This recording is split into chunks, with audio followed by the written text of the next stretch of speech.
Online वाले बच्चों आवाज अब क्लियर आ रही है ना? Confirm that once yes sir. More. Yes sir. Alright. Van't Hoff factor पढ़ रहे थे हम। हाँ ना बच्चों, वेंट ऑफ फैक्टर हम दो सिनेरियो में निकालते हैं। एक, जब कंप्लीट डिसोसिएशन है। कंप्लीट डिसोसिएशन का मतलब क्या हो गया बच्चों? 1 सेकेंड गाइस, 1 मिनट रुकना बच्चों। हाँ, तो बच्चों हम वेंट ऑफ फैक्टर पढ़ रहे थे। अगर हमारे पास नॉन इलेक्ट्रोलाइट है तो उसके लिए वेंट ऑफ फैक्टर आई क्या होता है बच्चों?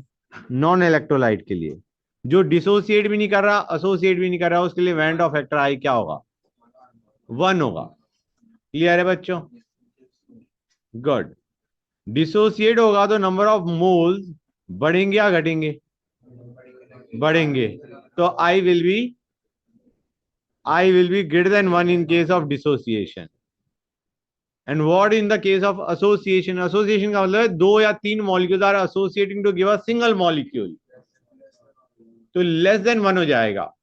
Greater than 0 obviously, but less than 1। That will be in case of association. अभी हमें पढ़ना है एसोसिएशन, ठीक है ना गाइस? एसोसिएशन में तुम्हारे molecule will combine to give a single molecule. हो सकता है दो कंबाइन करें to give a single molecule, हो सकता है तीन कंबाइन करें to give a single molecule. दो कंबाइन करेंगे to give a single molecule, we call it dimerise. तीन मॉलिक्यूल कंबाइन करें to give a single molecule, we call it trimerise. चार मॉलिक्यूल कंबाइन कर रहे हैं to give a single molecule, we call it tetramerise. ठीक है ना बच्चों? In that order. फाइन। तो जब एसोसिएशन होता है तो i becomes less than 1, greater than 0, less than 1। अच्छा, एक और चीज बच्चों, डिसोसिएशन के केस के अंदर मॉलिक्यूलर मास जो निकल के आता है वो ग्रेटर देन एक्चुअल होता है या लेस देन एक्चुअल होता है? It is less than actual. I greater than 1 मतलब molecular mass less than normal. In fact अगर केसीएल का मॉलिक्यूलर मास एक्स है और केसीएल को मैं मान के चल रहा हूं कंप्लीटली डिसोसिएट हो रहा है, कंप्लीटली डिसोसिएट हो रहा है केसीएल, मतलब आई उसकी मैं क्या उठा रहा हूं? 2। तो उसका जो मॉलिक्यूलर मास निकल के आएगा, उसका जो मॉलिक्यूलर मास निकल के आएगा, अगर तुम आई को नहीं लेते हो इक्वेशन के अंदर और मॉलिक्यूलर मास निकालते हो, जैसे delta T F equal to K F M, i नहीं लगाते और delta T F equal to K F M से मॉलिक्यूलर मास ऑफ सॉल्यूट निकालते हो, तो it will actually come out half of the original value. जो भी molecular mass KCL का है उसका हाफ आने वाला है वो। समझ में आ रहा है नहीं आ रहा है बच्चों? क्योंकि आई टू है and i is normal molecular mass by abnormal, तो abnormal will be molecular mass of KCl by 2। समझ में आ रहा है नहीं आ रहा है बच्चों? एसोसिएशन करेंगे तो मॉलिक्यूलर मास क्या हो जाएगा? बढ़ जाएगा। अगर सपोजिंग दो units are combined to give a single unit, तो मॉलिक्यूलर मास अगर तुम आई नहीं लेते हो और मॉलिक्यूलर मास ऑब्जर्व निकालते हो और दो molecules are combining to give a single molecule, molecular mass will be double of normal. जो तुम मॉलिक्यूलर मास निकल के आएगा उसका, it will be double of normal बच्चों। क्लियर है यहां तक? क्लियर हो गया ना? डिसोसिएशन हो रहा है अगर एक मॉलिक्यूल दो आयंस दे रहा है, तो molecular mass will be half of the normal molecular mass. दो मॉलिक्यूल एसोसिएट कर रहे हैं to give a single molecule, तो molecular mass will be double the molecular mass of the normal substance taken. Clear है बच्चों? Molecular mass observed will be double the molecular mass normal in case of association. Association भी कौन सा? Dimerise वाला association. ठीक है ना guys? और बाई चांस डिसोसिएशन हो रहा है तो मॉलिक्यूलर मास कम हो जाएगा। और अगर दो आयंस में डिसोसिएट हो रहा है, कंप्लीट डिसोसिएट हो रहा है, तो molecular mass will be half of the normal molecular मास। मतलब केसीएल के केस में मॉलिक्यूलर मास बाय 2, और सपोजिंग कोई एसोसिएट हो रहा है तो मॉलिक्यूलर मास इंटू 2। डायमराइज हो रहा है तो, ओके। ट्राइमराइज या टेट्रामराइज हो रहा है तो विल स्टडी अबाउट दैट। अच्छा, एक और चीज बच्चों, मैंने तो बताया था NaCl के लिए नॉर्मली अगर आई नहीं बता रखा तो हम आई आई क्या उठा लेंगे NaCl के लिए? 2। क्योंकि एक NaCl एक Na प्लस देगा, एक Cl माइनस देगा। लेकिन अगर वो ये कहता है उसका परसेंटेज डिसोसिएशन इज 0.80%, उसका परसेंटेज डिसोसिएशन इज 80%, तो alpha will be 0.8 and the total number of molecules after dissociation will be 1 minus alpha plus 2 alpha. 1 minus alpha plus 2 alpha.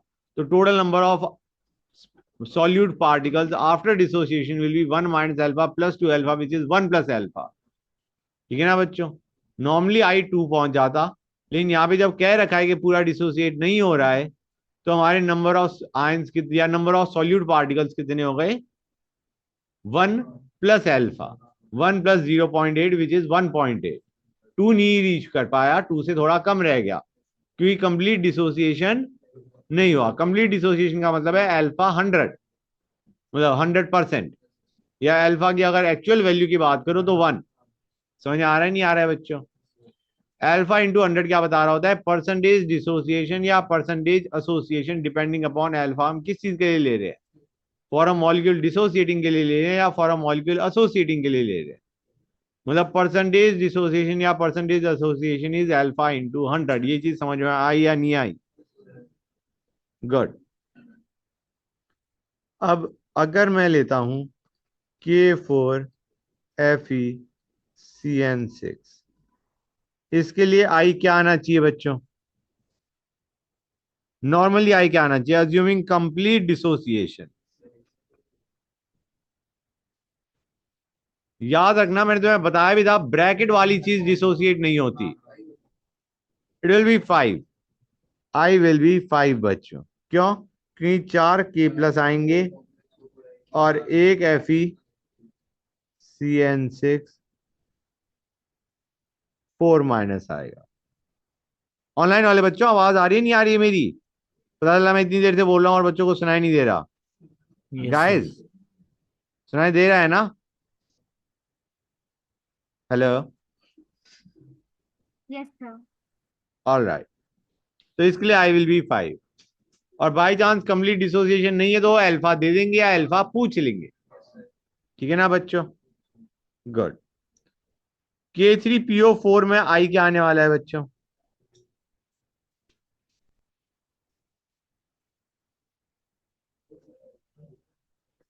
I should be 4. हाँ है ना बच्चों? मैंने तो बताया था acid in water. Remember, acid in water या तो स्ट्रॉन्ग एसिड है HCl, कंप्लीट डिसोसिएट कर दो, आई को कर दो 2. हाँ है ना बच्चों? समझ आ रहा है नहीं आ रहा है गाइस? लेकिन अगर हमने वीक एसिड लिया है, जैसे carboxylic acid is a weak acid, और सॉल्वेंट हमने पानी लिया है, पानी के अंदर it dissociates but it does not dissociate completely, it being a weak acid.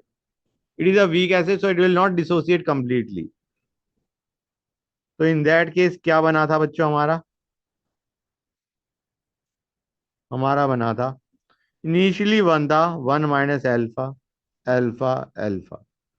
I will B moles finally this 1 plus alpha basically bye moles initially which is 1. क्योंकि हम रेशो ले रहे हैं तो इट डज नॉट मैटर कि तुम आई में initial moles क्या ले रहे हो. इनिशियल मोल्स अगर तुम 2 लेते तो 2 माइनस 2 अल्फा बनता, और राइट साइड में 2 अल्फा बनता. आई की value still would have been 1 plus alpha. Initial moles कुछ भी ले लो, डजंट मेक एनी डिफरेंस. समझ में आया नहीं आया? क्लियर हो गया? अच्छा guys, a special case Hg2Cl2, how does that break? It breaks to give Hg2 plus 2Cl minus. That is how it breaks बच्चों. क्लियर है यहां तक? कोई डाउट किसी बच्चे को? गुड. एक होता है K2HgI4. How will this break? It will give you 2K plus HgI4 2 minus. समझ आ रहा है नहीं आ रहा है बच्चों? क्लियर है यहां तक? हाँ. समझ गए guys? This is what it will give you.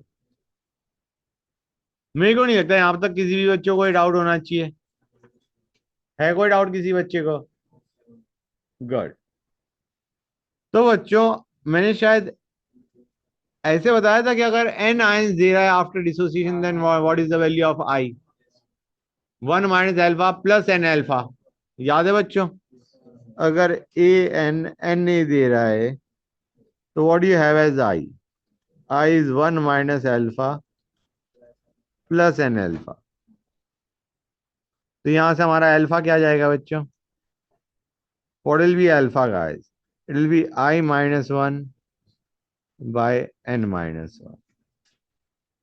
अब आते हैं एसोसिएशन पे बच्चों, let us go on to association.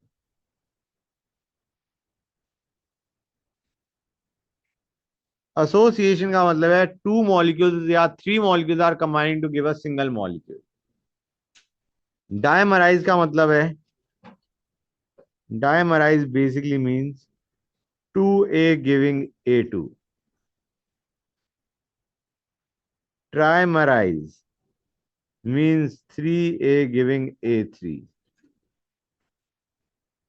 Tetramerize means 4A giving A4.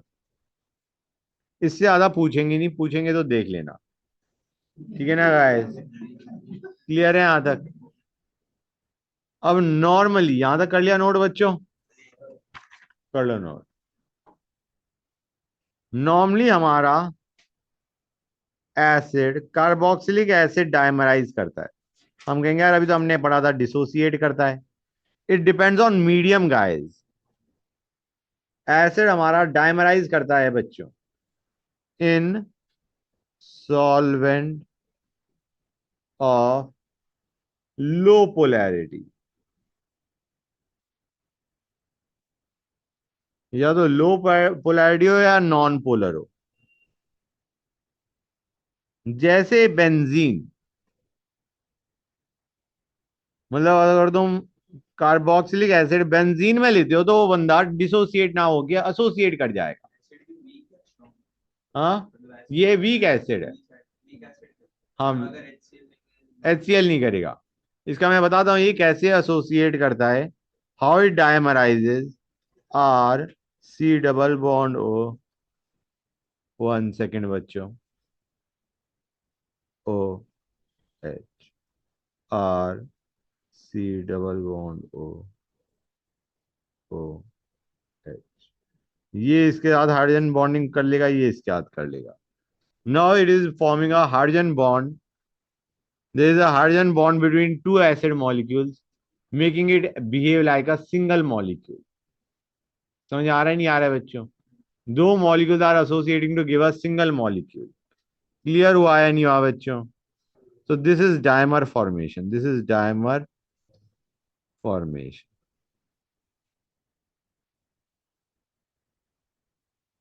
Clear हो गया बच्चों? इससे कॉलिगेटिव प्रॉपर्टी बढ़ेगी या घटेगी? नंबर ऑफ सॉल्यूट पार्टिकल्स कम हो रहे हैं, the colligative property decreases. Colligative property decreases बच्चों as number of solute particle decreases. Got it guys? Good.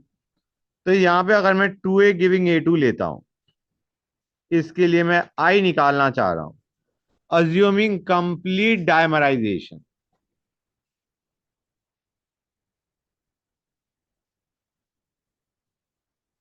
Solute particle after association कितने हो गए? 1/2। इनिशियली कितने थे? 1।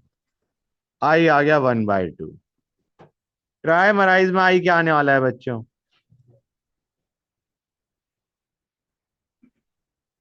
आई will be equal to 1/3, assuming complete association बच्चों। समझ आ रहा है नहीं आ रहा है गाइस?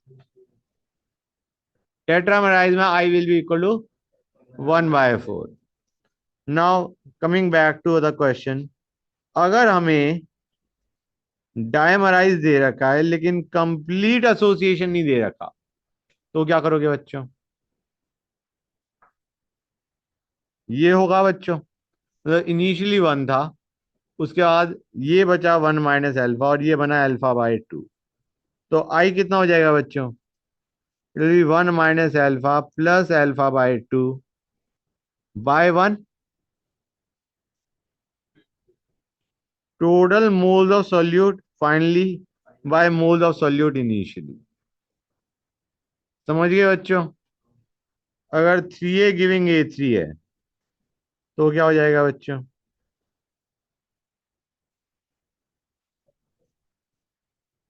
ये है partial association, not complete association बच्चों। समझे या नहीं समझे गाइस? गेटिंग द आइडिया और नॉट? तो आई का जो जर्नल फॉर्मूला होगा वो होगा 1 - अल्फा प्लस n, या अल्फा बाय n हो जाएगा ये। ठीक है बच्चों? समझ में आ रहा है नहीं आ रहा है?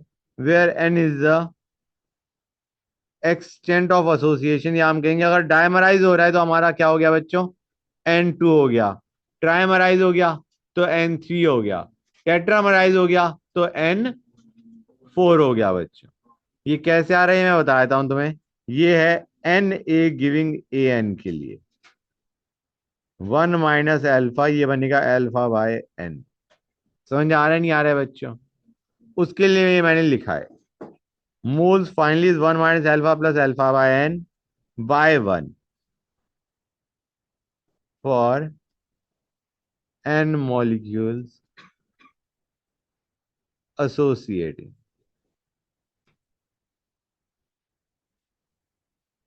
प्लीज टेल मी समझ में आ रहा है नहीं आ रहा है बच्चों? आ रहा है गाइस? यहां से भी अल्फा का एक्सप्रेशन पूछ लेते हैं कई बार इन टर्म्स ऑफ आई, तो क्या बन जाएगा बच्चों?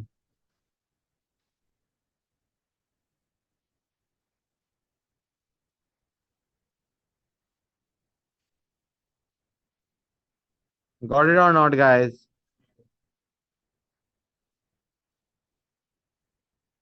हो गया?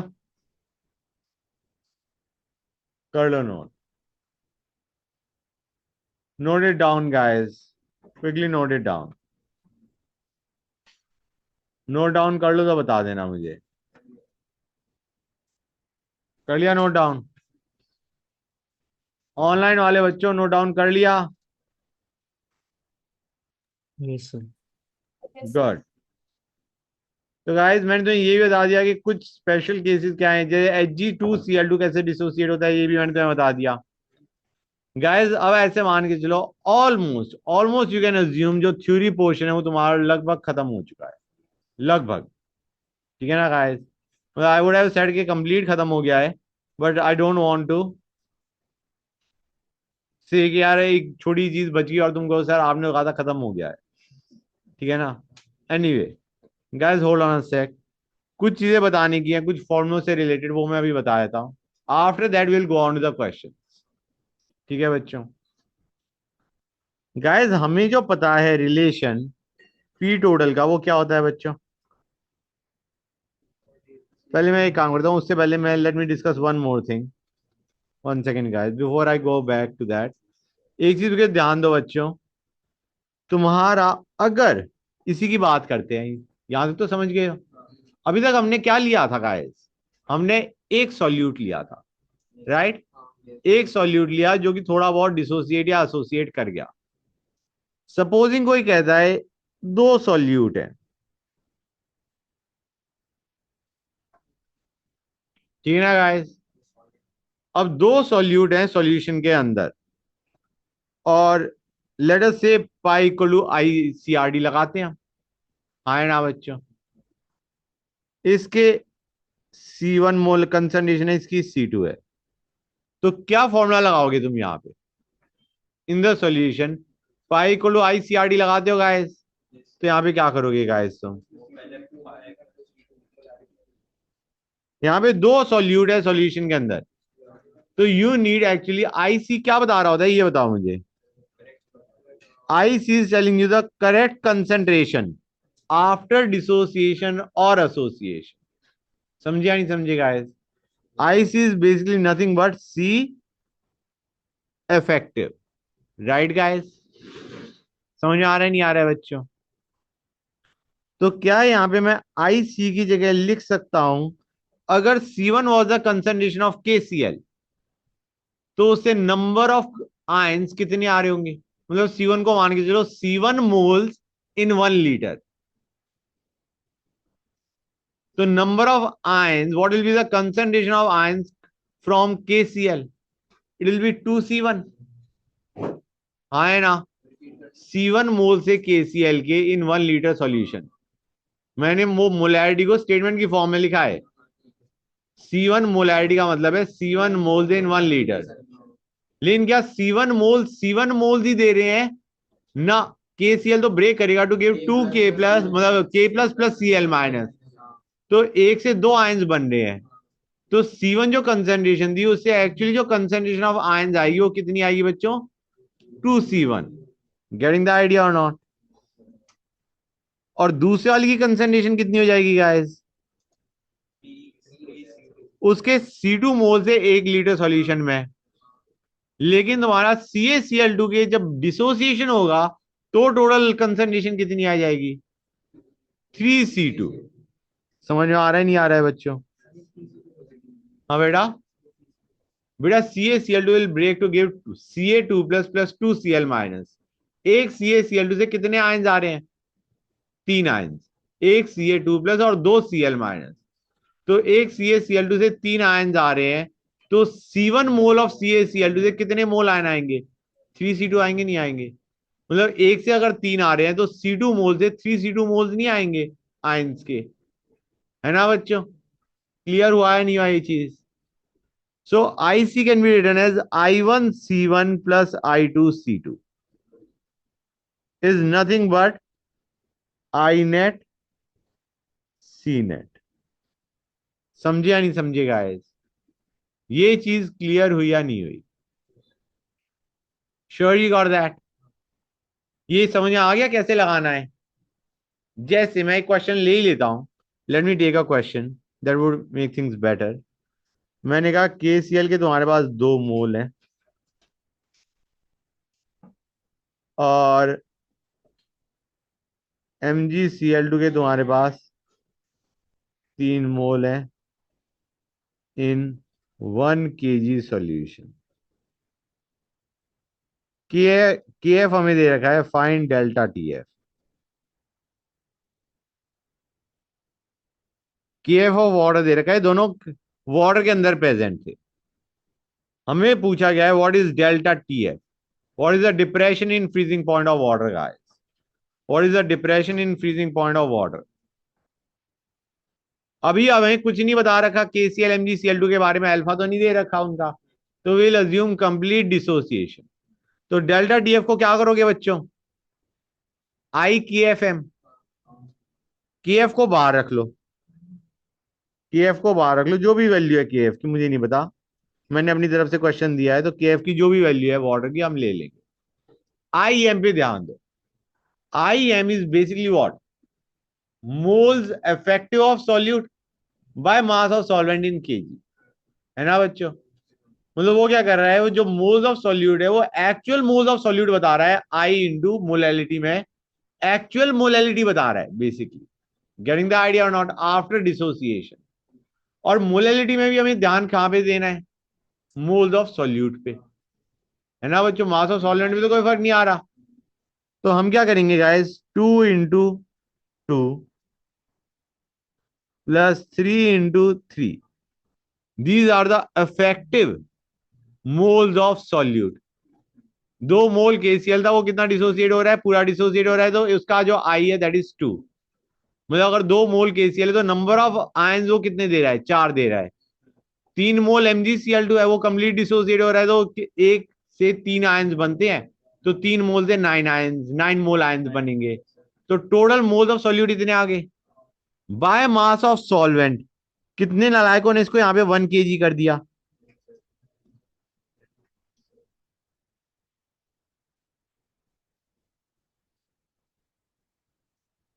This will be the mass of solvent in gram converted to kg, converted to kg। हो गया क्वेश्चन खत्म बच्चों। बस यही करना था हमें इसमें। ये बताओ कितने बच्चों को ये चीज समझ में आई? यहां पे जो हमारा आई एम था, delta T F equal to I K F M, के एफ को हमने अलग कर दिया, आई एम था। अब यहाँ पे आई नेट की हमें निकालने की जरूरत नहीं थी, क्योंकि I am is basically talking about net moles of solute in the solution. I am में जो न्यूमरेटर है, that should be the net moles of solute in the solution, right? Clear है यहां तक? या net molality, getting the idea और not? तो उसके लिए हमने basically moles of solute I1C1 I1M1 plus I2M2 कर दिया। ये क्लियर हुआ या नहीं हुआ बच्चों जो मैं बता रहा हूं? यहाँ पे जो C है, अगर ऑस्मोटिक प्रेशर ले रहे हो तो यहाँ पे C विल बी मोलैरिटी।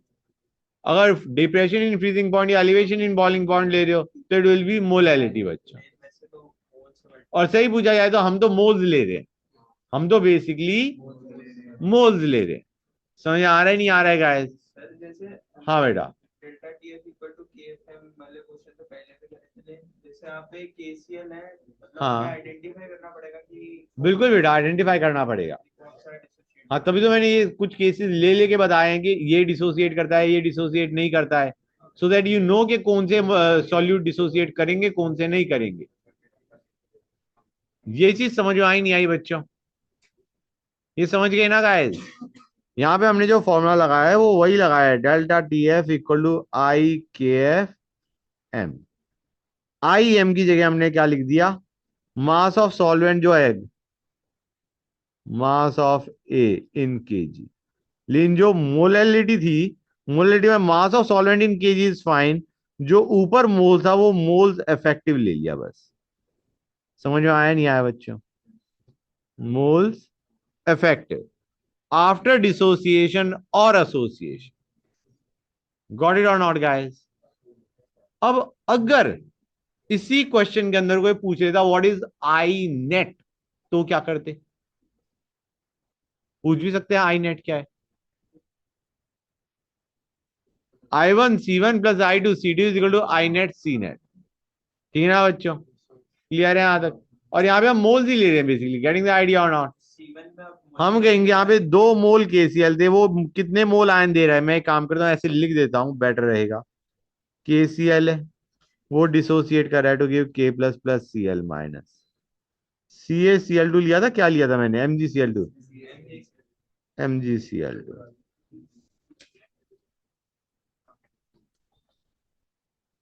इसके 2 मोल थे, इसके 3 मोल थे। Final i net can be written as, i net को हम क्या लिख सकते हैं? Moles finally by moles initially.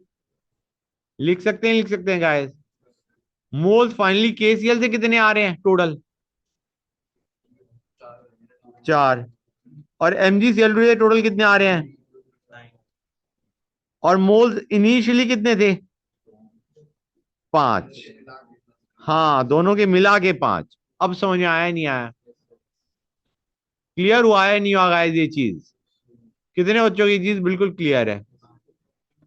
मतलब ये हमने किया वही है, I1N1 plus I2N2 by N1 plus N2। समझ आ रहा है नहीं आ रहा है बच्चों? I1N1 plus I2N2 by N1 plus N2। I hope this is clear to you guys. यहाँ पे कंसंट्रेशन मतलब नहीं निकालेंगे, मोलैरिटी मोलैरिटी। नहीं नहीं, आई नेट के moles finally by moles initial, that's it, nothing else. अब मैं अगर कह रहा हूं तुम्हारा ए है, ए का 1/3 डायमराइज कर गया और 2/3 डिसोसिएट कर गया into 2 ion. Find I net. कैसे करोगे बच्चों इसे? पहले लिखो 2A गिविंग A2, ये डायमराइज की रिएक्शन है, और A गिविंग 2B। ये बी मैंने इसलिए लिया क्योंकि अदरवाइज मैं ए टू गिविंग टू ए लिखता था, मैं इसको ए गिविंग टू बी कर दिया। ठीक है ना बच्चों, क्लियर है यहां तक? मतलब हमारा एक केस में ए डायमराइज कर रहा है, दूसरे केस में ए डिसोसिएट कर रहा है। वन थर्ड डायमराइज करा, टू थर्ड डिसोसिएट करा। हम कहेंगे काम करो, मान के चलो वन थर्ड ये है और टू थर्ड ये है। हाँ है ना बच्चों, क्लियर है यहां तक गाइस? अब आई क्या जाएगा, इस वन थर्ड से नेट मोल्स ए टू के कितने बनेंगे? 1/6। इससे बी के कितने बनेंगे? हाँ है ना, बाय मोल्स इनिशियली जो कि कितने थे? 1/3 + 2/3 1। दिस इज योर आई बच्चों। क्लियर हुआ है नहीं हुआ? इज दिस थिंग क्लियर और नॉट? आपने 2a वाले को 1/3 माना। क्योंकि हमें लिखा हुआ है क्वेश्चन के अंदर वन थर्ड डायमराइज करा और टू थर्ड डिसोसिएट कर गया। समझ आ रहा है नहीं आ रहा है? और मैं मान के चल रहा हूं डायमराइज 100% कर गया। अगर क्या होता 50% डायमराइज कर गया तो क्वेश्चन तुम्हारा थोड़ा सा और टफ हो गया होता। 1/3 - 1/3 अल्फा हो जाएगा। हाँ, और ये कितना बन जाएगा बच्चे यहाँ पे? माइनस करोगे 1/6 आता बन जाएगा। 1/6। ये समझ आ रहा है नहीं आ रहा है बच्चों? ये चीज क्लियर हुई या नहीं हुई? इसमें हमने ज्यादा कुछ नहीं किया, हमने यही फॉर्मूला लगाया है। सही पूछा जाए तो we have applied this formula only. I mean पहले वाले केस में आई क्या था? 2a गिविंग a2 में आई वॉज हाफ, और नीचे वाले में आई क्या था? डबल हो रहा था, आई वॉज 2। ये तो क्या है, 1/3 into 1/2 I1 N1 plus 2/3 into 2 I2 N2 by N1 plus N2। समझे नहीं समझे गाइस? दिस इज पहले वाले का I which is 1/2 into N1 which is 1/3 plus I2 which is 2 into N2 which is 2/3 by N1 plus N2 which is 1 1/3 plus 2/3। समझे या नहीं समझे गाइस? ये चीज क्लियर हुई या नहीं हुई? कितने बच्चों को ये चीज क्लियर हो गई है guys? Please let me know. हर एक बच्चों को क्लियर है ये चीज? अच्छा गाइस, एक चीज और मैंने तुम्हें बताया था, अगर तुम्हारे पास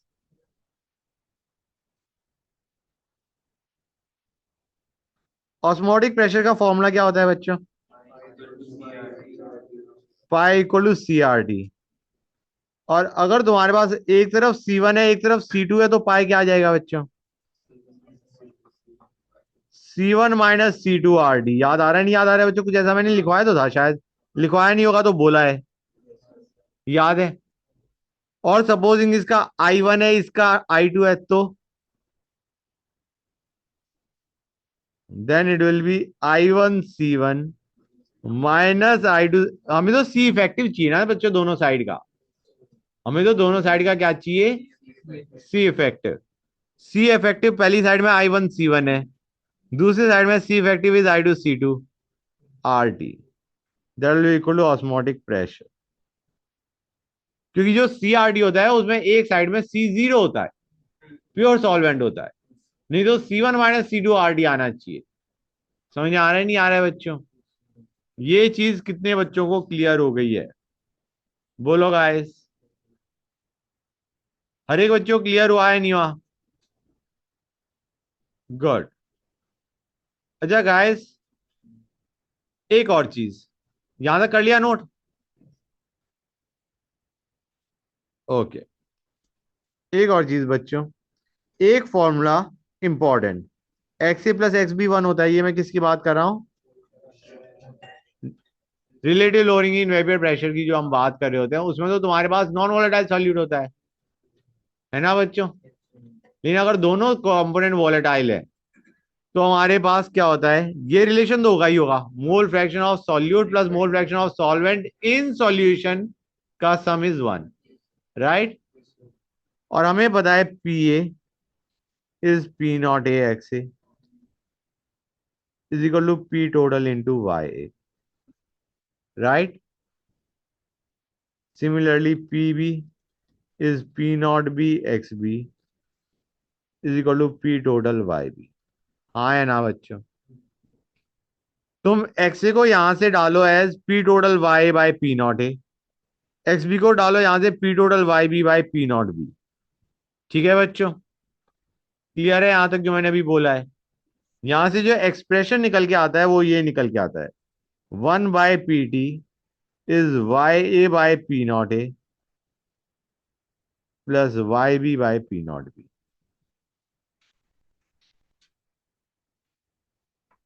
प्लीज टेल मी ये फॉर्मूला समझ में आया नहीं आया? ये इंपॉर्टेंट फॉर्मूला है, नहीं तो बच्चे कई बार कैलकुलेट करते हुए ही कंफ्यूज हो जाते हैं कि सर कैलकुलेशन में बहुत टफ लगा हमें। तो इस फॉर्मूले को you learn it as a important formula, it is a important formula, you learn it. नहीं नहीं, रिलेटिव लोअरिंग का नहीं है। रिलेटिव लोअरिंग तो यहाँ पे चलेगा ही नहीं, क्योंकि नॉन वॉलेटाइल सॉल्यूट के लिए वो होता है। यहाँ पे तो हमारे सॉल्यूट और सॉल्वेंट दोनों वॉलेटाइल है। लेकिन ये फॉर्मूला इंपॉर्टेंट है अगर तुम्हें मोल फ्रैक्शन दे रखी है वेपर फेज में, और तुम्हें P naught A P not भी दे रखा है। समझ आ रहा है नहीं आ रहा है बच्चों? और पीटी पूछा गया है, तो this is a good formula to use. It is better you remember this formula as a special formula, मतलब अलग से उसे याद कर लो।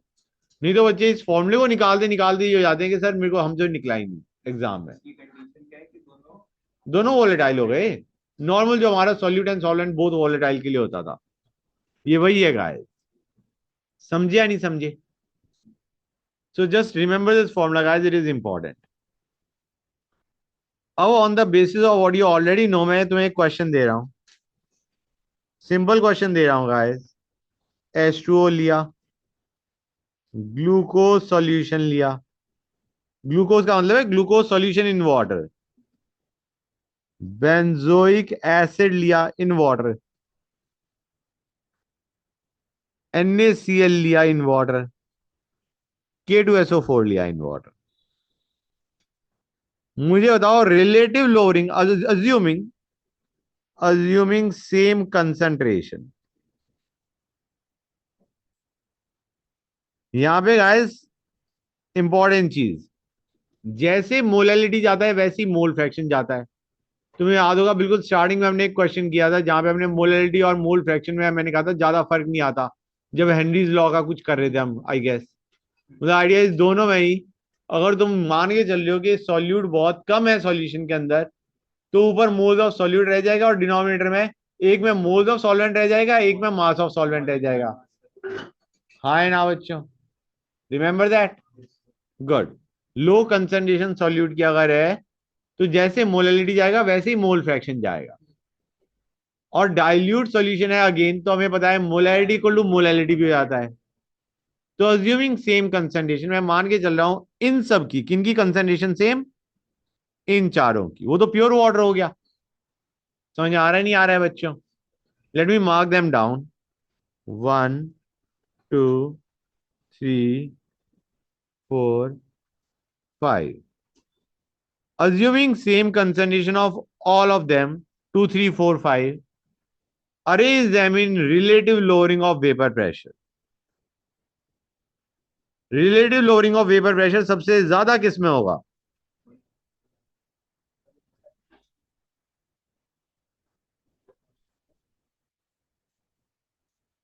अब ये जो हमने कंसंट्रेशन उठाई है बच्चों, रिमेंबर दैट, यहां पे जो हमने कंसंट्रेशन उठाई है वो उठाई है जो कि ओरिजिनल थी, मतलब 2 molar benzoic acid, 2 molar KCl, 2 molar K2SO4।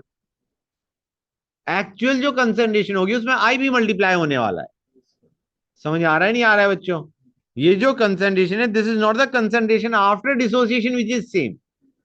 अगर कंसंट्रेशन आफ्टर डिसोसिएशन सेम होती तो हम सारे क्या कहते, इन सब का relative lowering of vapour pressure 2 3 4 5 का सबका सेम होता। हाँ है ना बच्चों? लेकिन ये जो है कंसंट्रेशन सेम उठा रहा हूं, that is before dissociation guys. Now my question being relative lowering of vapour pressure सबसे ज्यादा किस में होगी? 5 में। क्योंकि अगर मोल फ्रैक्शन सबकी सेम मालूम है तो इसके लिए I3, नेक्स्ट कौन आएगा? NaCl I2, इसका I बिटवीन 1 and 2 क्योंकि 1 प्लस एल्फा है, और इसका I1, और ये इसका relative lowering of vapour pressure 0, pure solvent. Pure solvent तो लोअरिंग इन वेपर प्रेशर क्या आ गया? 0 गाइस। तो ये आएगा 5 greater than 4 greater than 3 greater than 2 greater than 1।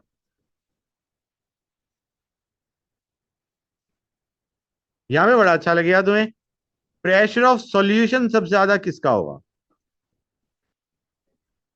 Pressure of the solution सबसे ज्यादा किसमें होगा?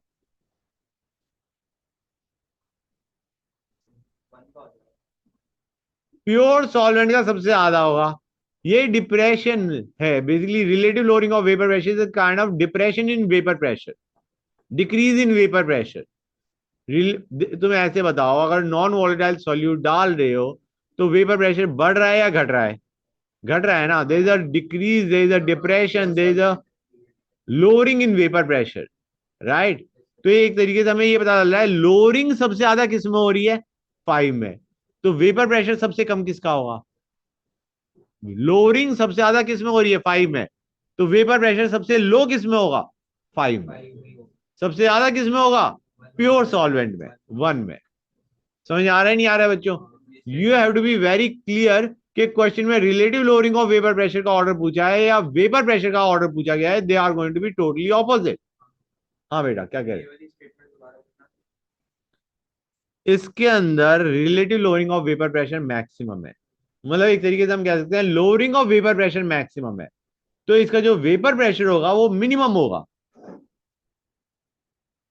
Lowering of vapour pressure maximum है, तो हम कहेंगे लोअरिंग सबसे ज्यादा है, तो वेपर प्रेशर की जो वैल्यू आएगी वो तो मिनिमम आएगी ना। तो अगर वेपर प्रेशर कोई पूछता है तो 1 का सबसे ज्यादा होगा, followed by 2, followed by 3, followed by 4, followed by 5। अब मुझे बताओ बॉइलिंग पॉइंट सबसे ज्यादा किसका होगा?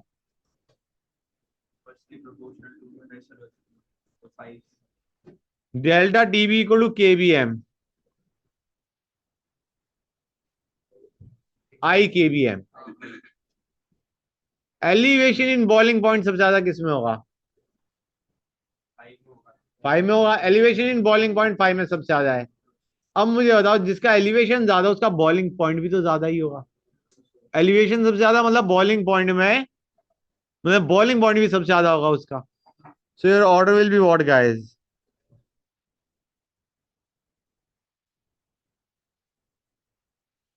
अब मुझे बताओ डेल्टा टीएफ सबसे ज्यादा किसमें होगा? डेल्टा टीएफ, डेल्टा टीएफ पूछ रहा हूं मैं गाइस। 5 में सबसे ज्यादा होना चाहिए, हाँ है ना बच्चों?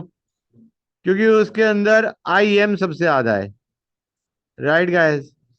अब अगर मैं डेल्टा टीएफ के बजाय टीएफ पूछ लेता हूं तो वो सबसे ज्यादा किसका होगा?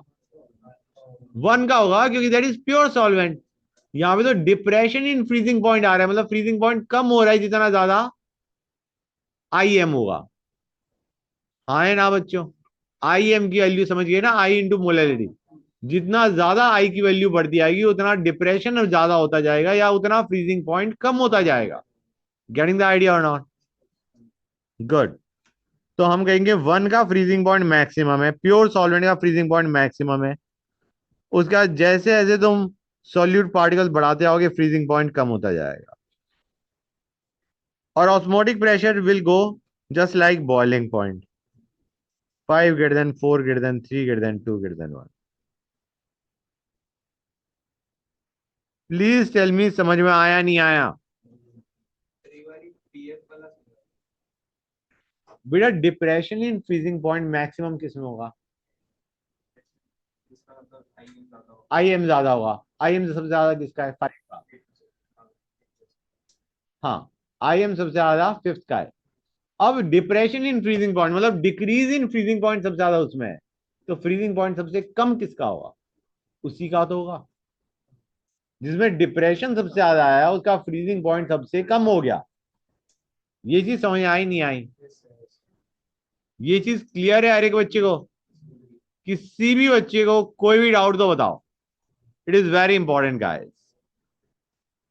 Please tell me is this clear और नॉट? हर एक बच्चों क्लियर है? Very good guys, hold on a sec बच्चों।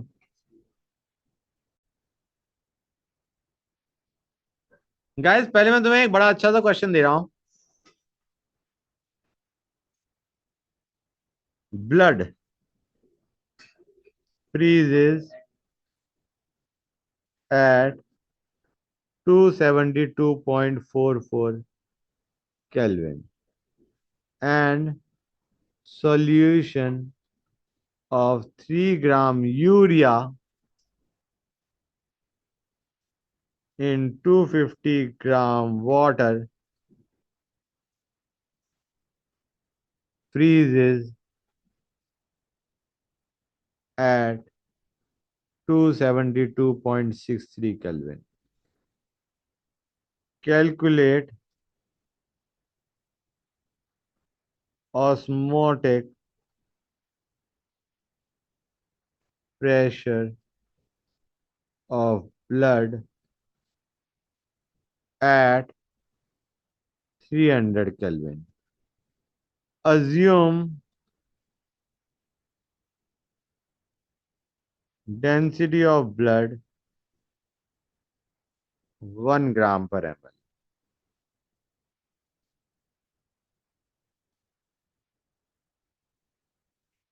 देखो गाइस इस क्वेश्चन को कैसे करोगे। अच्छा क्वेश्चन है बच्चों, थिंक इट ओवर। मैं तो बता ही दूंगा, मैं चाहता हूं कि तुम लोग सोच के बताओ कि ऐसी अजीब सी इंफॉर्मेशन क्यों दे रखी है।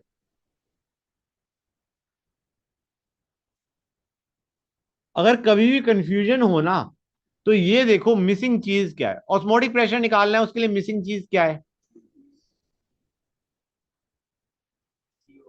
सी मिसिंग है, molarity of solute in blood missing है। अब ब्लड के बारे में कुछ और भी दे रखा है। क्या दे रखा है बच्चों? ब्लड का फ्रीजिंग पॉइंट दे रखा है। मतलब फ्रीजिंग पॉइंट दे रखा है तो डेल्टा टीएफ दे रखा है एक तरीके से। अब delta TF equal to K F M निकाल सकते हो, हाँ ना बच्चों? वहां से क्या आ जाएगा? मोलैलिटी ऑफ ब्लड आ जाएगा। और मोलैलिटी इक्वल टू मोलैलिटी हम कर देंगे कि density of blood is 1 gram per ML. और तुम रियलाइज करोगे मोलैलिटी निकाल लोगे तुम यहां से। सोच के देखो, delta D F equal to K F M में कुछ चीज मिसिंग है या नहीं है? क्या मिसिंग है? के एफ ही नहीं दे रखा तुम्हें क्वेश्चन में। अब तुम क्या कहोगे? तुम कहोगे ब्लड इज मोस्टली वाटर, और तुम्हें कहा गया है urea in water फ्रीजेज at this point. तो आइडिया इज दोनों में सॉल्वेंट इज सेम। तो यूरिया इन वाटर से तुम देखो, ध्यान से देखो, तुम्हें उसका भी फ्रीजिंग पॉइंट दे रखा है, मतलब डिप्रेशन इन फ्रीजिंग पॉइंट दे रखा है यूरिया इन वाटर सॉल्यूशन का। उसका डेल्टा टीएफ दे रखा है। मोलैलिटी भी निकाल लोगे यहां से, grams of urea in 250 gram water. मतलब मोलैलिटी पता है तुम्हें, डेल्टा टीएफ पता है, यहां से तुम निकालोगे के एफ ऑफ वाटर। उस के एफ ऑफ वाटर को यूज करोगे तुम to find out molality of blood. और मोलैलिटी ऑफ ब्लड को मोलैरिटी अज्यूम करके निकालोगे ऑस्मोटिक प्रेशर ऑफ ब्लड। समझ में आया नहीं आया? सेकंड स्टेटमेंट से निकाला तुमने के एफ ऑफ वाटर, फिर के एफ ऑफ वाटर को यूज करके तुमने निकाला मोलैलिटी ऑफ ब्लड, और मोलैलिटी ऑफ ब्लड को मोलैरिटी अज्यूम करके तुमने निकाला ऑस्मोटिक प्रेशर का। क्वेश्चन क्लियर हुआ है नहीं हुआ, कैसे करना है? It is a nice question. Problem ये है कि बच्चों को यही समझ नहीं आता कि हमें इंफॉर्मेशन दे क्यों रखी है और उसको how to apply it in sequential order. अब हमें बताता हूं। यहाँ पे जो density of density of blood 1 gram per ml का मतलब है मोलैरिटी इक्वल टू मोलैलिटी। बहुत ज्यादा डाइल्यूट। बहुत ज्यादा डाइल्यूट है, सारा का सारा पानी पड़ा है उसमें। समझ आया नहीं आया बच्चों? मैं एक बार एक काम करता हूँ, मैं वैल्यूज लिखना शुरू करता हूँ। 273 minus 272.63 is equal to K F. Urea पता है बच्चों, यूरिया का मॉलिक्यूलर मास कितना होता है guys? 60।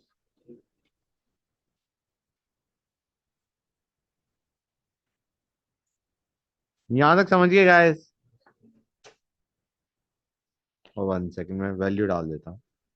Next was 273 minus 272। Gas कभी भी ये दिक्कत आए ना कि इंफॉर्मेशन क्यों दे रखी है, तुम ये देखो मिसिंग चीज क्या है। उस मिसिंग इंफॉर्मेशन के लिए तुम्हें ये इंफॉर्मेशन दे रखी है। You keep on finding out कि क्या क्या चीज मिसिंग है एंड यू विल रियलाइज कि तुम्हें बाकी एक्स्ट्रा इंफॉर्मेशन क्यों दे रखी है।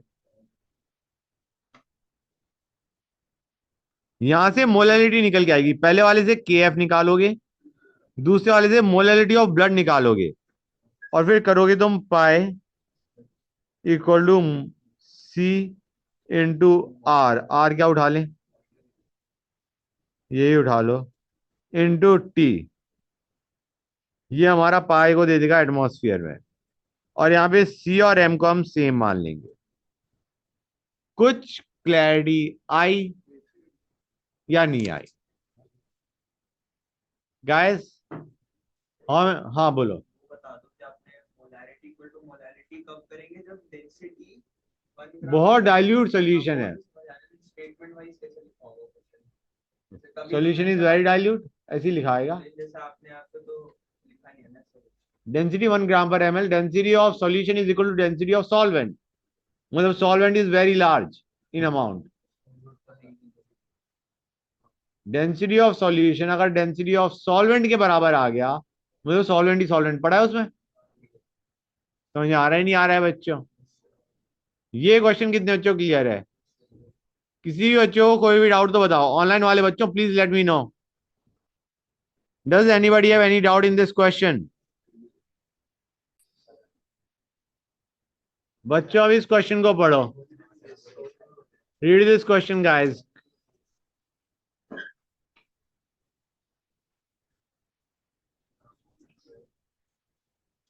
क्वेश्चन में परसेंटेज एसोसिएशन पूछा गया है, मतलब अल्फा तुम्हारा 1 तो होगा नहीं। परसेंटेज एसोसिएशन का मतलब है अल्फा इंटू 100। डायमर बना रहा है, बोल भी दिया। करो इसे, एक्सप्रेशन बनाने की कोशिश करो गाइस। फॉर्मूला क्या लगाओगे guys? Delta D F equal to I K F M. आया बेटा, you guys start, I will tell him also. बच्चे को बता देता हूँ, यू स्टार्ट गाइस। बेटा इस क्वेश्चन को पढ़ो।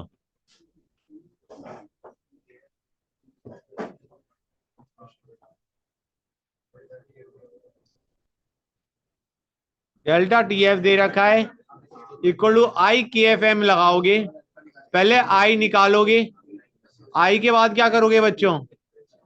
आई के बाद उसे लिखोगे इन टर्म्स ऑफ अल्फा, वहां से अल्फा निकालोगे, alpha into 100 will give you the answer. बेटा के एफ, दिस इज के एफ बच्चों, दिस इज के एफ। डेल्टा टीएफ को 1.62 लेंगे, 0 मतलब -1.62? ना ना बेटा 1.62 नेगेटिव क्यों लेंगे बेटा? तभी तो हम टी नॉट एफ माइनस करते हैं। हम T not F minus T F क्यों लेते हैं? Because we want the magnitude, we don't want the sign. Depression आ रहा है इन फ्रीजिंग पॉइंट, ये ना लगाओ। हाँ, क्यों उसको डिफिकल्ट बनाना?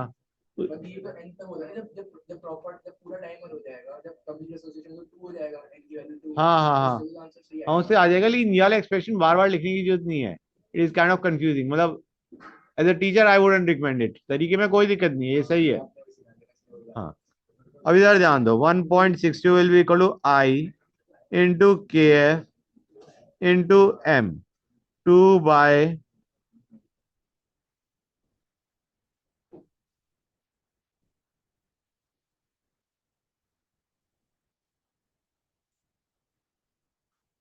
ये दिख रहा है guys? BA is benzoic acid. कोई डाउट किसी बच्चे को? और क्योंकि एसोसिएशन हो रहा है, एसोसिएशन हो रहा है, तो यू कैन ऑटोमेटिकली अंडरस्टैंड कि तुम्हारा क्या होगा। डायमराइज बोला हुआ है ना बच्चों, it is 2A giving A2। हम कहेंगे 1 माइनस अल्फा, अल्फा/2। समझ आ रहा है नहीं आ रहा है बच्चों? आई की वैल्यू क्या आ जाएगी? It will be 1 minus alpha plus alpha, which will be 1 minus alpha by 2। I निकाल चुके हो, आई से अल्फा निकालो, alpha into 100 will give you the answer बच्चों। आई से अल्फा निकालो, alpha into 100 will give you the answer. ये तरीका समझ में आया नहीं आया बेटा? सुनी देने का दौड़ा बंद करना। यहां तक समझ गए गाइस? अब इसका एक और तरीका भी बताता हूं मैं। याद लगे वो तरीका मैं तुम्हें रिकमेंड नहीं करूंगा करने के लिए, but still I will tell you that. क्या guys? Delta D F equal to K F M लगाओ और मॉलिक्यूलर मास एबनॉर्मल निकाल लो। उसमें आई नहीं लगाते, तुम्हें याद है नहीं याद है बच्चों? मैंने बताया था यहां पे हम आई नहीं लगाएंगे। डेल्टा डी एफ कितना था? 1.62 will be equal to K F कितना था बच्चों? 4.9 था क्या? Into M. मास कितना था भाई? 2 था ना? 2/x/25 इंटू 1000 दिख रहा है गाइस? यहाँ पे हमने आई हटा दिया। यहां से जो एक्स आ रहा है वो क्या आ रहा है बच्चों? Abnormal molecular mass. अब आई को करोगे molecular mass of benzoic acid by abnormal molecular mass which is x. अब समझ आ रहा है बच्चों आई कैसे निकाला? हाँ थोड़ा लंबा हो गया है। समझ आ रहा है नहीं आ रहा है बच्चों? क्लियर है यहां तक? लेकिन तरीका समझ में आया नहीं आया? इसे कैसे लगाया तुमने? उस वक्त तुमने आई हटा दिया, delta D F equal to K F M लगाया, उससे मॉलिक्यूलर मास एबनॉर्मल निकाला, फिर आई को निकाला मॉलिक्यूलर मास एक्चुअल मतलब normal by molecular mass abnormal, उससे आई निकाला, आई से फिर अल्फा निकाला, अल्फा इंटू 100 से आंसर निकाला। समझ गए गाइस? तो ये फॉर्मूला लगाएंगे कब? अगर क्वेश्चन में तुम्हें एक ऐसे कंपाउंड का मॉलिक्यूलर मास दे रखा है ऑब्जर्व, जिसका मॉलिक्यूलर मास तुम्हें पता है ये नहीं है, ऑब्जर्व मॉलिक्यूलर मास पकड़ा रखा है किसी ऐसे कंपाउंड का जिसका तो नॉर्मल मॉलिक्यूलर मास तुम्हें पता है, उस वक्त आई निकालने के लिए ये फॉर्मूला यूज करोगे। एबनॉर्मल क्वेश्चन में दे रखा है और नॉर्मल तुम निकाल ही सकते हो by looking at the molecular मास, मतलब मॉलिक्यूल का मास निकाल के you can find out the normal molecular मास। और एबनॉर्मल मॉलिक्यूलर मास क्वेश्चन में दे रखा है, हाँ in that case use I two, I का जो फॉर्मूला है molecular mass normal by molecular mass abnormal, वो फॉर्मूला तुम उसी वक्त लगाओगे और किसी केस में मत लगाओ, और हर एक केस में ये मेथड लंबा जाएगा। समझ में आया नहीं आया बच्चों? Sure you got that? ये formula molecular mass normal by molecular mass abnormal, ये सिर्फ एक सिनेरियो में लगाना है। कब? जब तुम्हें एबनॉर्मल और नॉर्मल दोनों पता है। ठीक है ना गाइस? नहीं तो हमेशा delta D F equal to I K F M, delta D B equal to I K B M, ये लगाना है। क्लियर? ऑनलाइन वाले बच्चों ये चीज समझ में आई नहीं आई गाइस? गुड। अब जो है नेक्स्ट क्वेश्चन दे रहा हूं, it is a very tough question, लग नहीं रहा होता उतना टफ है, लेकिन इसी टाइप का क्वेश्चन जेई में आ रखा है और रिसेंट ईयर में आ रखा है, recent mean 2025 I guess, I am not sure, but yes आ रखा है। Will discuss that when we get to it. Hold on a sec बच्चों, 1 second guys, here we are. इस क्वेश्चन को पढ़ो।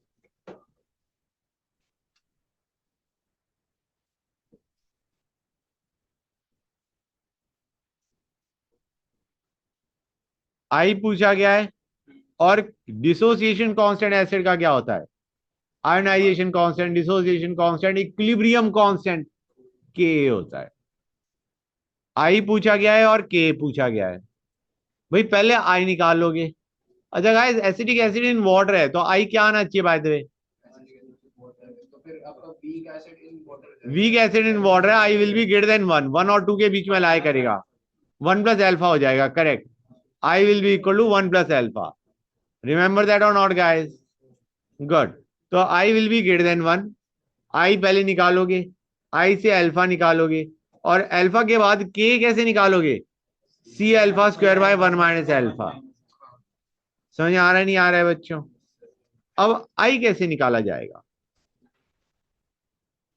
आई निकालोगे delta T F equal to K F M से। हाँ यहाँ पे तुम्हें के एफ दिया होना चाहिए था क्वेश्चन में, के एफ दिया होगा। KF will be given to you in question. मैं मान के चल रहा हूँ KF is given to you. Okay guys, एक काम करो, करना शुरू करो कि तुम रियलाइज करो कि कई दिक्कत आती है। Delta TF equal to KF है, मैं डेल्टा TF हमें दे रखा है, KF भी मैं मान के चल रहा हूँ क्वेश्चन में दे रखा है। Molality guys, molality is moles of solute. ये जो 0.6 ml एसिटिक एसिड है ना बच्चों, और जिसकी डेंसिटी हमें दे रखी है, ये प्योर एसिटिक एसिड है। ये प्योर एसिटिक एसिड की डेंसिटी और वॉल्यूम दे रखी है। मतलब यहाँ पे जो तुम डेंसिटी इनटू वॉल्यूम करोगे, this will give you the mass of acetic acid present in the solution. This was pure acetic acid की वॉल्यूम एंड डेंसिटी। जब डेंसिटी इनटू वॉल्यूम करोगे, you will get the mass of solute in the solution. Mass of solute divided by molecular मास। अब ध्यान से देखो, अब तुम्हें denominator में क्या चाहिए था? Mass of solvent in KG. One, अब देखो गाइस ध्यान से देखो, 1 लीटर दे रखा है वाटर। तो मान के चलो density of solution, density of solvent is 1 gram पर ml। तो 1 लीटर वाटर है इंटू 1 kg वाटर आ गया। समझ आया नहीं आया बच्चों? Let me write down the expression 0.0205। ये क्या है बच्चों? डेल्टा TF आई KF। मोलैलिटी को कैसे लिखोगे बच्चों? Moles of solute. पहले मास ऑफ सॉल्यूट निकालो।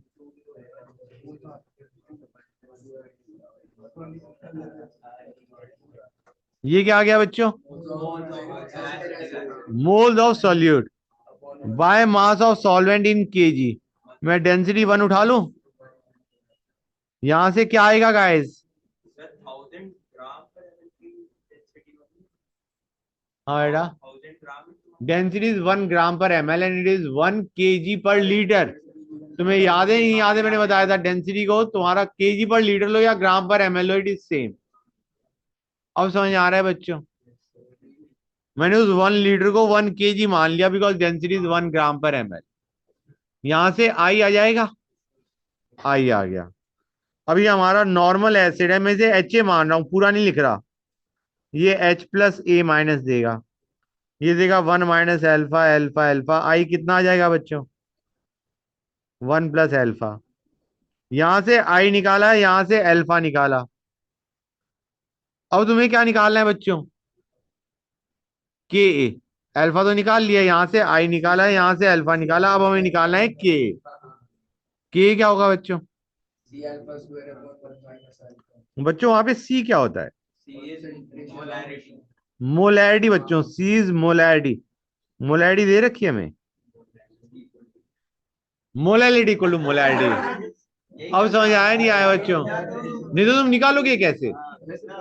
You need C to be in molarity, लेकिन तुमने जो अभी निकाला है वो निकाला है मोलैलिटी। यू विल,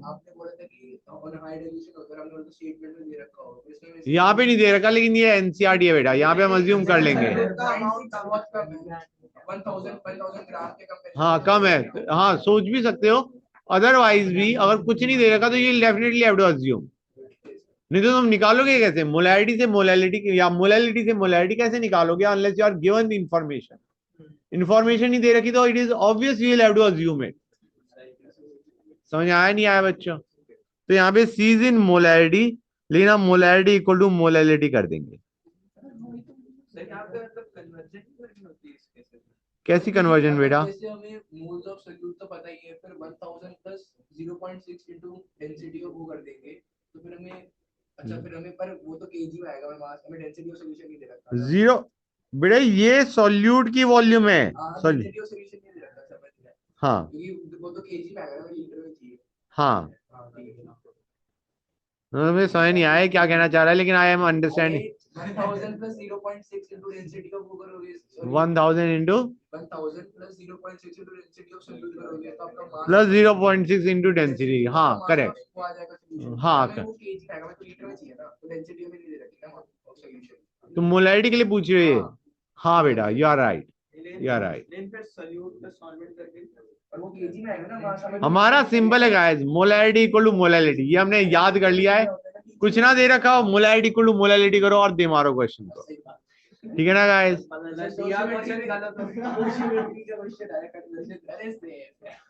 ये मत करना,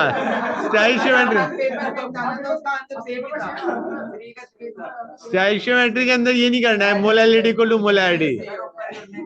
हाँ बेटा, नोट इट डाउन। बच्चे सही है, स्टोइशियोमेट्री में हम करेंगे molality equal to molality. Guys, हुआ या नहीं हुआ? नोट कर लिया? नीचे का नोट करना है, कर लो नोट बेटा।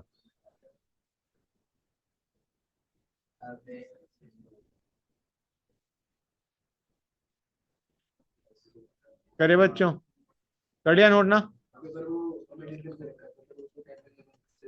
1 पॉइंट। बच्चों आवाज नहीं प्लीज, कितनी आवाज करते हैं बच्चे।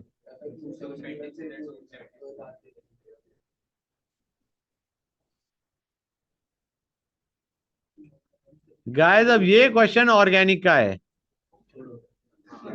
छोड़ो, ये राघव ही कहेगा। बच्चे इधर ध्यान दो। गाइस प्लीज आवाज नहीं। पूछा गया है डिप्रेशन इन फ्रीजिंग पॉइंट सबसे ज्यादा किसमें होगा? For same amount, same amount मतलब सेम कंसंट्रेशन ले ली। अब मुझे बताओ कौन से के लिए आई ज्यादा होगा, कौन से के लिए आई कम होगा? क्यों नहीं बता? एसिडिक एसिड नहीं बता? उसके बाद ट्राई क्लोरो, 3 क्लोरीन ले लिए, उसके बाद 3 फ्लोरीन ले लिए। देखो सेम अमाउंट का मतलब है, हम मान के चले सेम अमाउंट, एक्चुअली वो बोल रहा है सेम अमाउंट तो मास में भी हो सकता है, मोल्स में भी हो सकता है। मोल्स लेंगे तो अलग कंसंट्रेशन नहीं हो जाएगा, तो अमाउंट तुम्हें अज्यूम करना पड़ेगा, ये मोल्स की बात कर रहा है। You have to assume that same amount मतलब same concentration, let us say. ठीक है गाइस, कि मास अगर सेम ले लोगे तो उसमें एक और फैक्टर आ जाएगा, molecular mass, which will be different for all 3 of them. तो यहाँ पे जो हम सेम अमाउंट ले रहे हैं, वी आर अज्यूमिंग मोल्स। अब मुझे बताओ आई सबसे ज्यादा किसके लिए होगा? ये क्वेश्चन भी जेई में आ रखा है इस टाइप का।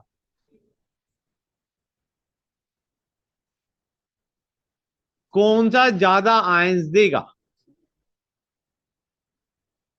कौन सा स्ट्रॉन्ग एसिड होगा? जो स्ट्रॉन्ग एसिड होगा वो ज्यादा नंबर ऑफ आयंस देगा।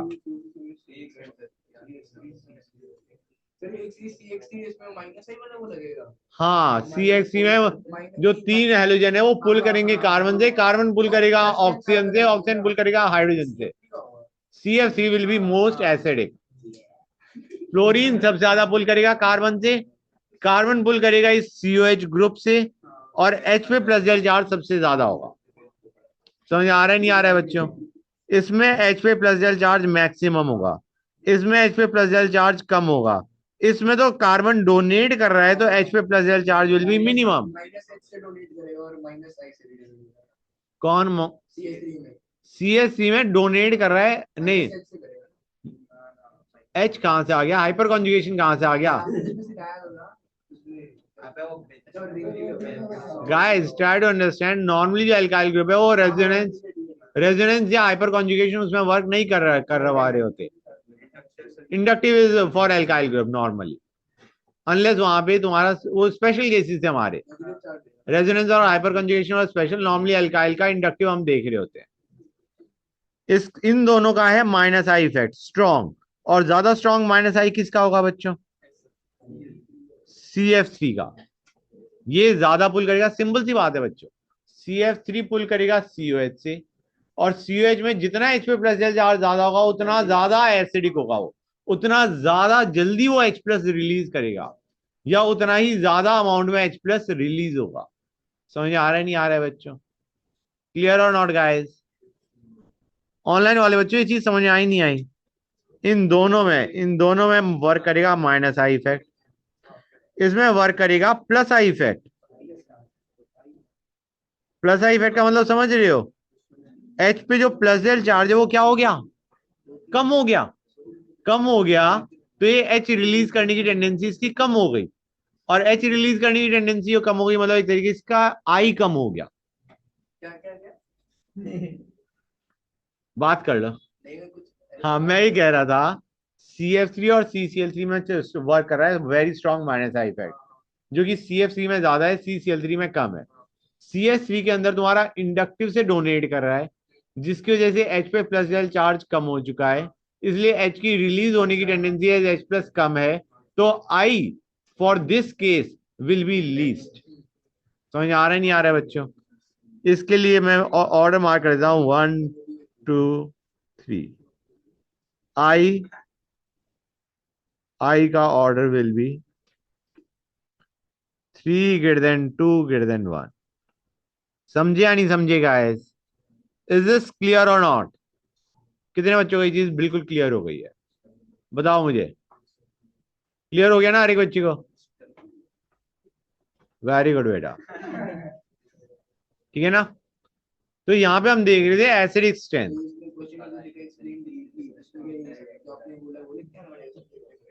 हाँ, स्कूल में यही लिखे आओगे बेटा कि CF3 में very strong minus I effect, CCl3 में माइनस हाई होगा but not as strong as CF3, की क्लोरीन इज लेस इलेक्ट्रोनेगेटिव, और CH3 में इंडक्टिव से डोनेट करेगा, जिसकी वजह से acidic strength will be least. और लीस्ट एसिडिक स्ट्रेंथ मतलब उसका आई लीस्ट, और आई लीस्ट मतलब तुम्हारा डिप्रेशन इन फ्रीजिंग पॉइंट सबसे कम। हाँ, अच्छा, फ्रीजिंग पॉइंट सबसे ज्यादा किसका होगा? फ्रीजिंग पॉइंट सबसे ज्यादा किसका होगा? CH3COH का होगा freezing point. Depression in freezing point देखा था अभी हमने, डेल्टा TF इज IKFM, जिसका आई ज्यादा उसका डिप्रेशन इन फ्रीजिंग पॉइंट ज्यादा, लेकिन फ्रीजिंग पॉइंट कम। बच्चों TF पूछा था मैं, फ्रीजिंग पॉइंट पूछ रहा था। फ्रीजिंग पॉइंट सबसे ज्यादा किसका होगा 1 2 3 में से? TF, हाँ, delta TF is max for 3, TF is max for 1। समझे नहीं समझे गाइस? क्लियर हो गया हर एक बच्चे को? Very good guys.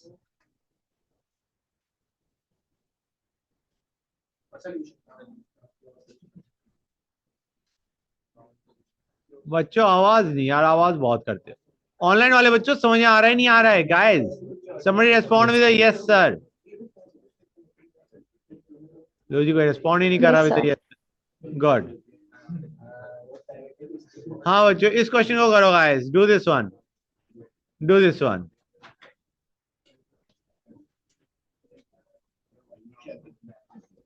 Delta TF पूछा है, फॉर्मूला क्या लगेगा? IKFM। और देखो IKFM, आई के लिए तुम्हें क्या चाहिए? आई दे रखा है क्वेश्चन में, KF दे रखा है, मोलैलिटी भी निकाल लोगे। प्रॉब्लम कहां पे आ रही है फंस के? KF दे रखा है और M दे रखा है, मोलैलिटी दे रखा है, मास ऑफ सॉल्यूट दे रखा है, मास ऑफ सॉल्वेंट दे रखा है। प्रॉब्लम कहां पे आ जाएगी? आई में। अब आई के लिए तुम्हें K दे रखा है, K को क्या करोगे? C∝²/1 - alpha. हाँ बच्चों, तो हम ध्यान से देखो गाइस, इस क्वेश्चन को कैसे करेंगे। Ka will be C∝²/1 - alpha. अच्छा बच्चों, एक और चीज, इसको हम मोस्टली हम क्या कर देते हैं? C∝² कर देते हैं। ये हम ऊपर भी कर रहे होते, ये जो ऊपर वाला क्वेश्चन था कहाँ गया हमारा, इसको हम अप्रोक्सीमेट कर देते हैं C∝²। ज्यादातर क्वेश्चन में कर देते हैं।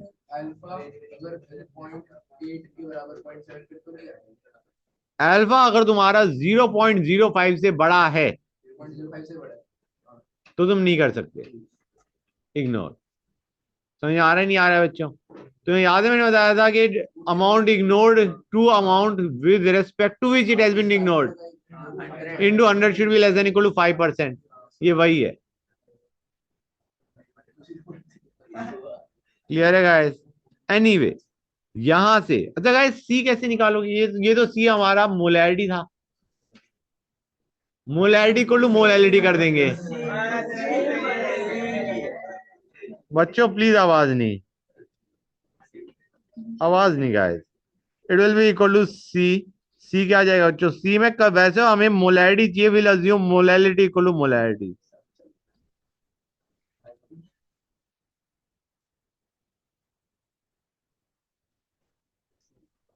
यहां से अल्फा निकाल लोगे गाइस?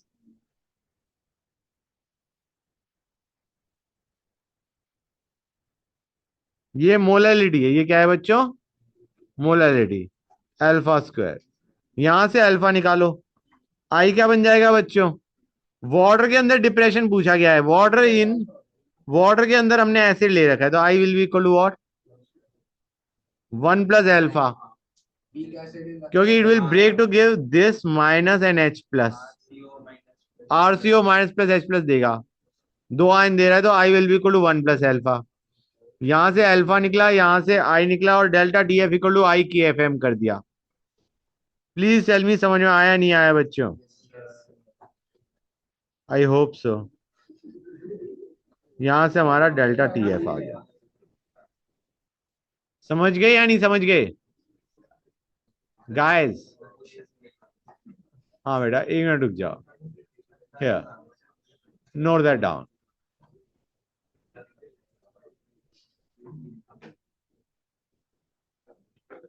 कर लिया नोट बेटा? कर लो नोट, हो गया नोट? गुड।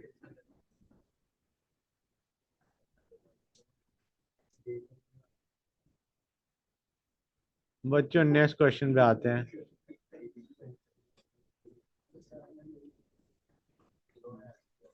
गाइस ये सारी चीजें बहुत इंपॉर्टेंट है, तुम अगर क्वेश्चंस ट्राई करके देखोगे जो एग्जाम्स में आ रखे हैं, तो ये realize these are very important question.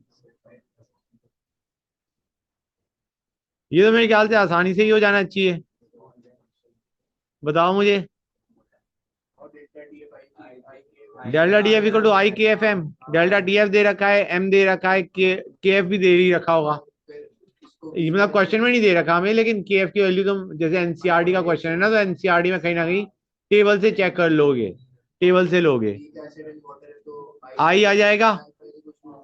No, I will be equal to 1 + alpha, and K will be equal to C alpha square by 1 minus alpha, and C will be equal to molality।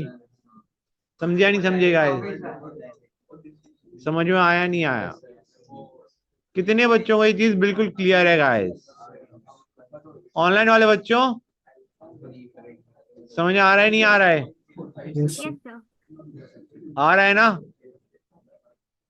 Good. अच्छा guys, आवाज नहीं बच्चों please. इस question को बताओ तुम। हाँ बोलो। हाँ हाँ हाँ हाँ हाँ, अल्फा इग्नोर करो, अगर अल्फा 0.05 से बड़ा आ रहा है तो फिर C alpha square by 1 minus alpha को सॉल्व करो। हाँ, इसीलिए मैं कह रहा हूँ आसान, ये आसान है सॉल्व करना, मतलब उसमें जो टाइम वेस्ट होगा वो बहुत कम वेस्ट होगा, और चांसेस ये हैं कि वो इग्नोर हो गया। नहीं एनसीईआरटी नहीं, अदरवाइज ऑल्सो इग्नोर हो रहा होता है। कितनी बड़ी कैलकुलेशन तुम जेई में नहीं कर पाओगे, C alpha square by 1 minus alpha इसको तुम सॉल्व नहीं कर पाओगे एग्जाम में, टाइम वेस्ट हो जाएगा। इसीलिए not just NCERT, otherwise also तुम 1 माइनस अल्फा को 1 अज्यूम कर लोगे। ठीक है ना गाइस? बच्चों अभी इस क्वेश्चन को करो, please do this question guys, आसानी से हो जाएगा। हाँ, आई वैसे होगा क्या बच्चों? नॉर्मली अगर अल्फा की टर्म्स में एक्सप्रेशन देखे आई का, तो क्या बनेगा? 1 + 2 alpha it will be. Good, I will be equal to 1 + 2 alpha. Anyway बच्चों, यहाँ पे क्वेश्चन में क्या करोगे? आईसीआरटी में सी में आप वो रखते हो कंसंट्रेशन तो x upon molecular mass vary good, बिल्कुल सही।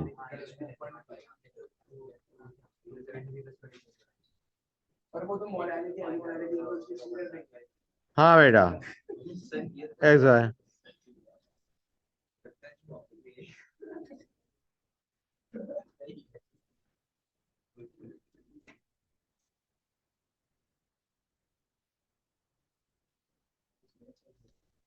यहाँ पे भी हमने मोलैलिटी इक्वल टू मोलैरिटी उठाया है। सर आप मेरे को तो ये डाउट हो रहा है, कहीं मेंशन नहीं किया है, मैं तो नहीं वैसे वैसे 1 सेकंड, 2.5 लीटर ऑफ वाटर है, नहीं 1 सेकंड गाइस। यहाँ पे देखो वाटर के बजाय इसको ऐसे मान के चलो सॉल्यूशन कर दो, वाटर के बजाय let us treat it as solution. इस बारे में केस में इग्नोर नहीं वो क्यों नहीं कर पाते अगर वाटर होता है? हाँ जैसे आपने सॉल्यूशन कर दिया ना नहीं, मैं ये बता रहा हूँ कि क्वेश्चन में ये ऐसे ही लिखा हुआ है। Idea is water, water solution का मतलब ये बोलना चाह रहा है when he is saying water body actually means is solution, aqua solution in 2.5 litre of 2.5 litre solvent नहीं बोलना चाह रहा, सॉल्वेंट नहीं बोलना चाह रहा, वो सॉल्यूशन बोलना चाह रहा है। और अगर ये सॉल्वेंट बोलना चाह रहा है बाई चांस, तो ये डेंसिटी ऑफ वाटर को 1 ग्राम पर ml मान रहा है, तो 2.5 लीटर जो है वो तुम्हारा क्या बन गया 2.5 kg। और फिर ये मोलैलिटी आ गई है, इन दैट केस ये मोलैलिटी आ गई, और molality equal to molarity. In any case हमारा ये मोलैलिटी और मोलैरिटी का एक्सप्रेशन यही बनेगा। समझ में आया नहीं आया बच्चों? यू गो आइदर वे, या तो तुम इसे 2.5 लीटर ऑफ सॉल्यूशन बोल दो, इन विच केस डिनोमिनेटर डायरेक्टली 2.5 आ गया और ये करेक्ट एक्सप्रेशन है, मोलैरिटी का ही है। या फिर तुम ये मान के चलो density of water is 1 gram पर ml, जिससे तुम्हारा मोलैलिटी क्या जाएगी, ये मोलैलिटी बन जाएगा 2.5 इंटू 1, और मोलैलिटी को मोलैरिटी कर दोगे तो ये वही बन गया। अभी तो जैसे भी समझ आ रही है कि बाद एक चैप्टर इसी चैप्टर के क्वेश्चन चल रहे हैं एक बार तो समझ आ रहा है कि उसको इक्वल करने का हाँ पेपर में तो एक इसका एक ही क्वेश्चन आएगा हाँ एक ही आएगा। कैसे पता चलेगा कि सी को स्क्रू करना है? ड्यूड ये मत पूछो मेरे से, तो तुम्हारे को कंक्लूड करना पड़ेगा ना एग्जाम में। अभी तो हमें पता लग रहा है ना कि एक ही चैप्टर क्वेश्चन बेटा freezing point, melting sorry freezing point, boiling point या ऑस्मोटिक प्रेशर, जब ये टर्म दिखाई दे जाए तो समझ जाना it is a question of solutions. Obviously बात नहीं है, इन टर्म्स को देख के तुम समझ जाओगे ये चैप्टर कौन सा है, सॉल्यूशंस, और हम इग्नोर कर देंगे मोलैरिटी को टू मोलैलिटी अज्यूम कर लेंगे, क्वेश्चन इग्नोर नहीं करेंगे, मोलैलिटी को टू मोलैलिटी कर देंगे। समझ गए गाइस? बच्चों क्लैरिटी आई या नहीं आई? आइडिया बीइंग, देखो गाइस मैं तो ये क्यों बता रहा हूं, मैंने तो तुम्हें फॉर्मूला बता दिया, उसके हिसाब से तुम्हारे क्वेश्चन हो जाने चाहिए, लेकिन मुझे पता है यहाँ पे बच्चों को कंफ्यूजन होता है, इसीलिए मैं ये क्वेश्चन क्लास में डिस्कस करे जा रहा हूं वन आफ्टर द अदर, ताकि क्लैरिटी बढ़ जाए। बेटा इसको कैसे करोगे?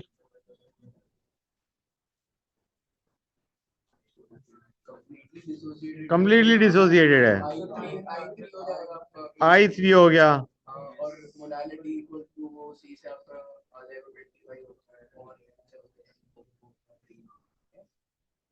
चलिए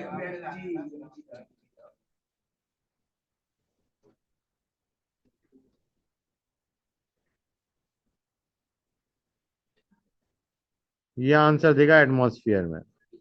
ये वाटर पे वाटर सॉल्यूशन। हाँ 2 लीटर वाटर का मतलब है 2 लीटर सॉल्यूशन, 2 लीटर वाटर का मतलब है 2 लीटर सॉल्यूशन बच्चों। या फिर तुम मोलैलिटी निकाल लो और मोलैलिटी इक्वल टू मोलैरिटी कर दो। समझ आ रहा है नहीं आ रहा है बच्चों? गाइस क्लियर और not? Everybody is clear about this? Good, note कर लो गाइस। हाँ बोलो, तुम्हें घर जाके सारे क्वेश्चन एंड तक ही करने हैं बेटा, मेरे सामने क्यों एंड तक करोगे, घर जाके करना, कोई डाउट आए तो मेरे से पूछ लेना। हाँ बेटा समझ आया नहीं आया? Good guys, hold on a sec बच्चों।